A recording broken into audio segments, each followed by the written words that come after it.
Det här är den franska flottans modernaste fartyg i den här helt nya FDI-klassen. 122 meter långt och byggt från grunden för både ubåtsjakt och avancerat luftförsvar. Och vi ska följa hennes resa genom Stockholms skärgård hela vägen in till hamnen i hjärtat av vår huvudstad.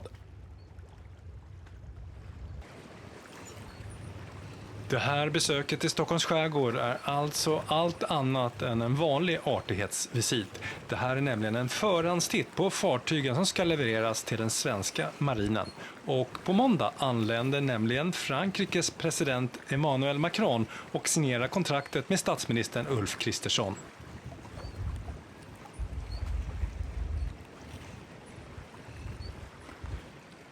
Dessutom kommer man också underteckna ett ramavtal för att stärka det svensk-franska försvarssamarbetet.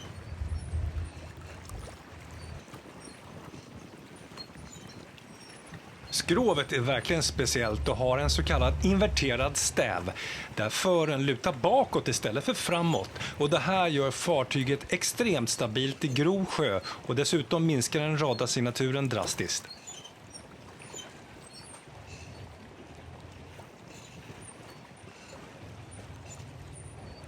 Och det du ser i bild just nu, det är Amiral Ronarc, ett av den franska marinens mest moderna krigsfartyg och idag på tillfälligt besök här i Stockholm.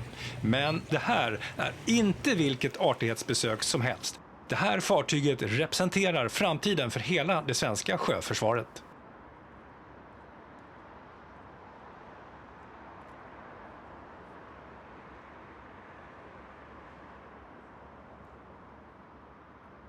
I maj 2026 tog regeringen beslutet att ge FMV, alltså Försvarets materialverk, i uppdrag att förhandla om köpet av 4 fregatter av just den här franska FDI-klassen.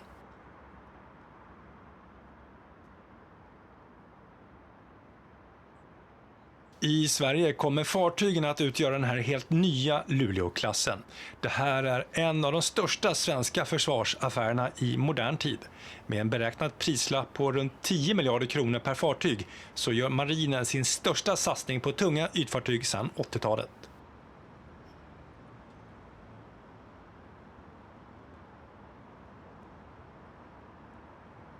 Med en längd på 122 meter och ett displacement på 4500 ton. Ja, man kan jämföra med Visbyklassen som ligger på 640 ton, så kommer Luleåklassen att ge Sverige en helt ny förmåga för luftvärn och ubåtsjakt.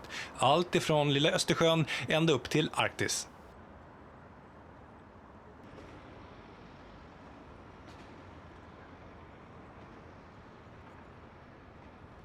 Men även om det här örlogsfartyget är franskt så blir fartygen skräddarsydda med svensk teknologi. För ombord kommer vi bland annat se Saabs RBS-15-robotar, Torped 47 och automatkanoner från BAE Systems Bofors.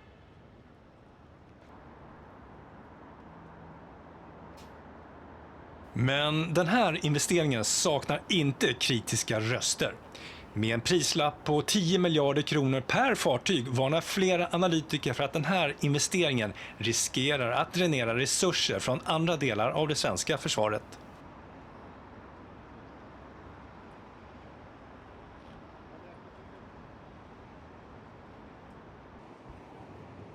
Dessutom ifrågasätts det taktiska förnuftet. Är det här tunga fartyget för stort helt enkelt och sårbart i Östersjön? Nu finns också moderna sjömålsrobotar och dessutom drönare.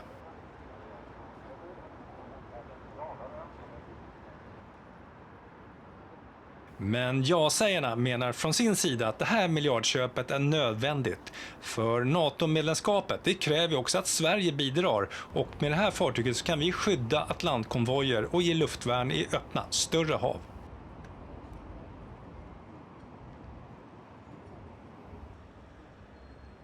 Det första fartyget planeras att levereras 2030 med en slutleverans 2034.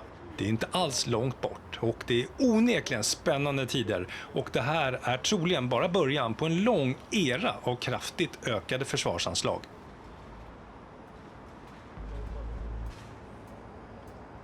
Men hur länge den här upprustningsepoken faktiskt kommer att vara, ja, det återstår nu att se. 10, 20 eller 30 år? Ja, vad tror du? Berätta gärna i kommentarsfältet. Och som alltid, tack för att du tittade.